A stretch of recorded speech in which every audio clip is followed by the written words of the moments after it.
Hey everybody, welcome to Hit Rewind. We're doing another perfect concert playlist. This time it's a ska special. The 80s revival of ska. If you don't know ska, there's three different worlds of it. There's the original Jamaican, there is the version that came from the UK in the late 70s, early 80s, and of course the 90s version, which I think was probably the most well known with like Real Big Fish, Mighty Mighty Boss Tones, stuff like that. No Doubt started off as a ska band. There's Sublime, stuff like that had ska elements. But the 80s is a very particular voice because all of these bands seem to be derived from very poor post World War II families, and a lot of their songs have there's some pain in these songs, and they're speaking from the heart. Even when they're having fun, there's still something there. You can feel like there's a melancholy. I feel like it's much deeper than most of the ska of the '90s, where it's more like party, have fun kind of stuff. Um, we thought about the Police because they were Jamaican ska influence, but they don't have the ska sound necessarily, just the guitar riff, like that drum beat, but they don't have the horns. So this is all about the classic two-tone ska bands of that era. So who do you want to start off with? Oh, I'm not 100% sure on this because I'm not as well versed in these as I thought I was. Yeah, I thought I was Uh, too.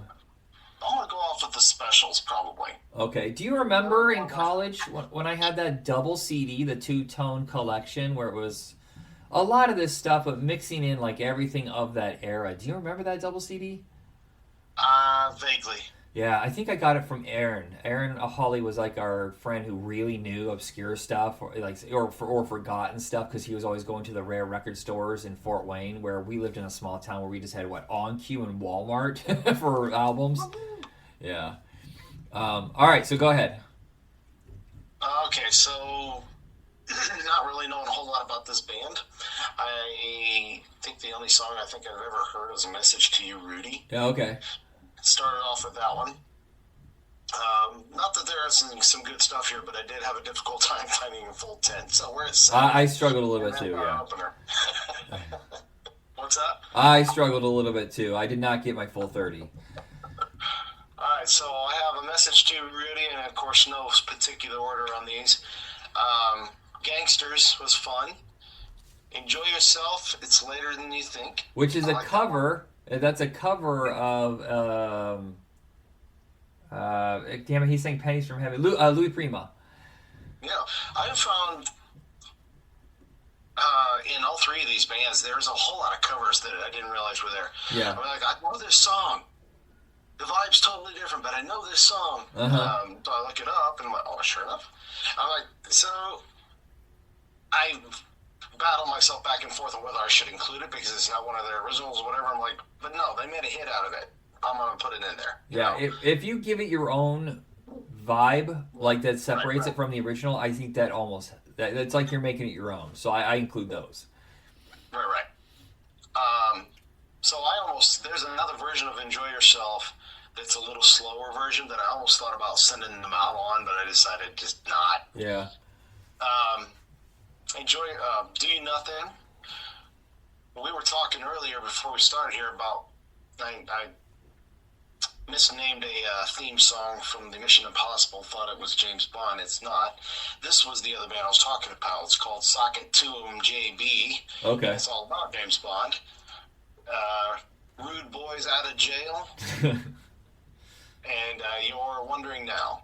The Okay. Kid Hinton session, apparently.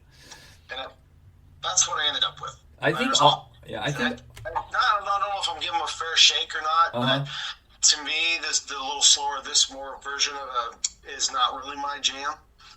Um, but I'm learning. Yeah. So, Well, a lot of this is about discovery. We've stumbled upon some bands that we didn't know much about, and then it turns out we like them more. And sometimes you yeah, return to a band, you're like, oh, I guess they're not as great as I thought they were when I was a kid. Like I'm a little concerned about glam metal coming up, so I wonder if that'll go well. Um, Mine is a lot similar to yours. I knew them a little bit better just because I had that CD, and every once in a while I'll pop my head into a playlist of this era. Um, Gangsters, Too Much, Too Young. Monkey Man is just a fun party. It's such a silly nonsense song. A Message to You, Rudy. I actually think the next one is more well known, but it's because it was in Shaun of the Dead, and it's called Ghost Town. Really haunting, creepy song. Um, and then I'm going to Rat Race. I don't want to say this title, but it's the name of the song. It's a lot of fun. It's Little Bitch. Enjoy Yourself. It's Later Than You Think. I think is a fun way to end their set. Definitely. And with that being earlier in my list, I really wanted to send them out that way, and I didn't switch it over. So Yeah. All right. Who is your mid? my mid is going to be the English Beat. Okay, that's the band I think I said on the last episode that I had the chance to go see, and whatever reason I just didn't go. Sometimes I'm in a really antisocial mood. I had tickets for Joan Jett, and for whatever reason, I was like, I found out a coworker couldn't get tickets. I was like, you know what? I don't really like people. You can have them. You're good. I talked myself out of that concert. Talk about cover songs. I didn't realize it's like 70% of the songs that we know from Joan Jett, like covers. Yeah, they're just covers. Yep. Especially the earlier stuff. Yeah. I think a lot of bands may start out that way, and somehow their spin on it just is record worthy. Is that a word? Recording worthy. Yeah. Well, Quiet Riot. I think their two big hits were covers by Sweet or somebody else. It happens. All right. So go ahead with your set for the English Beat. Oh, the English Beat. Definitely don't have any particular order on this one. But these are all good bangers. Save It for Later. The Tears of a Clown is the one I was talking about. Yeah, I know this song. Yeah, that's the one that was on the album that I had in college. But I mean, everybody knows it's Smokey Robinson. Or Yeah. was Smokey Robinson in a band before he went solo, or has it always been just Smokey Robinson? I have no idea. Wish I did. Okay. Twist and Crawl, Click Click, Noise in This World, all from I Just Can't Stop. Too Nice to Talk To, story about loving someone from afar, but she's just, unapproachable type of thing. So.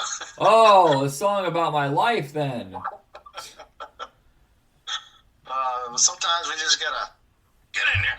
Anyway, Rotating Head, How Can You Stand There, Never Die, and The Love You Give. Did you recognize Rotating Head at all from a particular movie we watched probably 100 times? It sounded vaguely familiar, but I couldn't pinpoint it. No. The final sequence, well, not the final sequence, but when he's running home in Ferris Bueller to beat his dad back to the house, it's that song. No way. Yeah.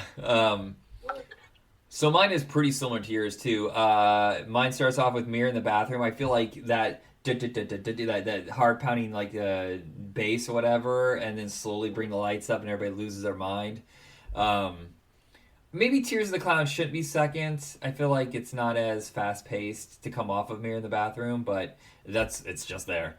God, I really wish I could read my handwriting. I'm getting terrible at this. Ranking Full Stop, I think is what I wrote. I listened to that song 3 times before I decided no. Okay. I don't know why. I don't know why. I Confess, Hands Off, She's Mine, Best Friend, Twist and Crawl, Soul Salvation, and I threw in Rotating Head. I put dash Ferris Bueller. Make sure you mention Ferris Bueller. And then Save It for Later, I feel like is a good way to end the set. By the way, Harvey Danger did a really good cover of Save It for Later for I think the movie 200 Cigarettes. It's a lot of fun. All right, so it looks like our closer is Madness. By the way, there is a concert on YouTube from, I want to say, 8 years ago. Madness, in their like late 50s, maybe early 60s, still top-notch. Unbelievably good vocals, guitar playing. These guys are a tight drum. I don't think any of these bands ever broke up. They have just been going and going and going. There's a nice thing with... What's the word I'm looking for? Their family. They found things to do on the side, but they never really, it had the trouble and some of the turmoil. Yeah. I mean, it literally looks like it's like all the same members of the band, too, so that's kind of a shock. I will say with the Madness, they're more theatrical. Yeah, And, yeah. or at least they got that way. It's very cool. Yeah, they. I remember again, our friend Aaron. He introduced them to me, and I only knew Our House. And then just like you got to hear this, you got to hear this, you got to hear this. These are really unusual, weird songs. Like they're going for like almost the way Oingo Boingo and Devo. Like they have their own little world, their vibe of peculiar dorks. Yep. Yep. They're the ones that are probably the least full on ska because as they mature, they kind of evolve their sound. Um, to be more mainstream. So it's probably Madness is probably the most well known of these three bands. So I wish I could pull off could have pulled off the dapper derby wearing dude, with the Yeah. little curly Q mustache. That would have been, All and I would have loved it. right. So what is your set for Madness? All right, Madness. I got no order again. One of these days, I really need to sit down a little longer and work on an order. Yeah. One Step Beyond. One Step Beyond. And now I'm falling off the cliff. So, Night Boat to Cairo, Land of Hope and Glory, Rockin' in a Flat. Great Day was a last-minute ad. I needed extra songs, but then I think I listened to it once and decided against it. Yeah. And I listened to it again. It's always best to listen to it at least twice, 3 times sometimes. And I think that was a good one to put in there. So, Solid Gone, It Must Be Love, Time. I like La Luna. It's just fun. That's a tongue twister. I like La Luna. I like La Luna. Now we're moving on to, no. Okay, I only got to pick off one song from Theater of the Absurd, but as I was listening to that album, I'm like, that could have been a whole show in and of itself, probably, just because of the style of it. Yeah. That would have been kind of neat. It's kind of like watching, would have been like watching Savatage on stage back in the day, Anyway, I wish I could have seen that show. All right, and I'm going to end it on, and I had no idea, or at least I'd forgotten that they did this song, Our House. And Okay. that's the end of that I was gonna list. say that's their most well-known song, but you probably thought it was by someone. It doesn't really sound ska. It definitely sounds like they're going for a mainstream flow with horns. So I can see that someone thinking like, maybe it was a different band. I have no idea. Right. And but it dug in. Yeah. It hit the charts. I mean, that is their big song. I think that was a top 10, and the other ones they were top 40, like It Must Be Love, and I think One Step Beyond might have charted, but like barely. But those are probably their most well-known songs. So mine is very similar again. But I'm starting off, and this is a crazy thing to do, but I'm starting off with Our House. I just feel like that warm-up is going to make people lose their mind. That Baggy, was difficult for me to put that at the end. I thought it would be a good, okay, we got to give them something. yeah. Baggy Trousers is next.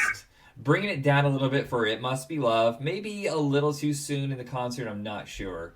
One Step Beyond and Night Boat to Cairo go really good together because they're kind of just jam session songs, if that makes sense. It's not really driven as a hit single. It's more just like, just get this groove, get this vibe going. Embarrassment is next. Forever Young. Mr. Apples.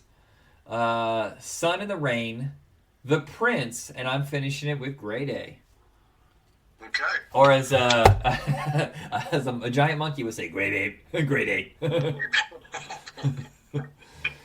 Not great, babe. Yeah. I'm dating myself there. Anyway. Is it Grey Babe? That's the one who did it, right? Not McGilly Gorilla? Yes. Okay, just checking. Well, right, of course Grey Babe would say, never mind. I'm going to stop talking. I'm an idiot. Jeez. Was it Scooby-Doo who said, hey, Scooby? No, whatever. I don't know where we're going with this. I about said puppy power, and I realize I'm just being an idiot now. So that is it for this episode. Thank you, everybody. I'm not sure where we're going to we're like to 82, 83 now. It's getting kind of exciting because we got New Wave is evolving and becoming so huge. We got Duran Duran, people. I'm super excited. and some other bands around that time. We have the 80s dance boom. We're moving past disco. We're starting to get Janet Jackson and Paula Abdul and stuff like that. And then we're getting past like the English metal. We're starting to get into the Hollywood, Los Angeles metal, where it's more poppy, geared to be teenage girl oriented, that kind of stuff. So we're going into a very, very interesting period. It depends on how you define it.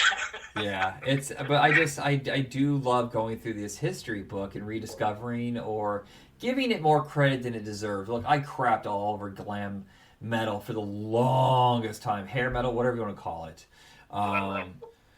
And I went back. I just on a lark, I decided to go back, and I was like, you know what? People really shit on this, and I'm not so sure it deserved it. Bon Jovi is legit. I'm telling you right now. Tesla, stuff like that. So I am excited. That is what our future holds for the next handful of episodes. And that is it, everybody. Have a good one. Awesome. Awesome.